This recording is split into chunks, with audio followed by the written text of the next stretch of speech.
সম্মানিত দর্শক শ্রোতা, দেশ এবং দেশের বাইরে থেকে আপনারা যারা সংযুক্ত আছেন, আমাদের ভিডিও দেখছেন এবং শুনছেন, সবাইকে আন্তরিক প্রীতি ও শুভেচ্ছা জানিয়ে শুরু করছি আজকের প্রতিবেদনে অংশ নেওয়া ওই সুন্দর আপুটির জীবনের গল্প কথাগুলো আজকে তুলে ধরবো আপনাদের মাঝে। কেন এসেছে প্রতিবেদনে বিস্তারিত আলোচনা থাকছে। তো উনি কোনো সহযোগিতা নয়, ভালো একজন দায়িত্ববান লোকের খোঁজে, জীবন সঙ্গীর খোঁজে প্রতিবেদনে এসেছে। ওনার বর্তমান বয়স 23 বছর।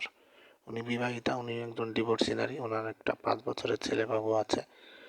তো পরিবারের আর্থিক অসচ্ছলতা এবং আপনার পারিবারিক সমস্যার কারণে ওনার ডিভোর্স হয়ে যায় এবং সেই ক্ষেত্রে উনি বর্তমানে বাবার বাড়িতে আছে। উনি নামাজ কালাম পড়তে পারে, কোরআন পড়তে পারে। এখন কথা হচ্ছে উনি চাচ্ছে আসলে একজন ভালো দায়িত্ববান লোক, যে তার সব কিছু জেনে শুনে বাচ্চা সহ দায়িত্ব নেওয়ার মতো একজন মানুষের খোঁজে এসেছে। উনি কোনো সহযোগিতা চায় না।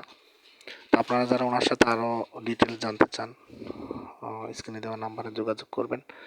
ওনার পরিবারে ওনার বাবা মা আছে, ওনার ছোট ভাই আছে।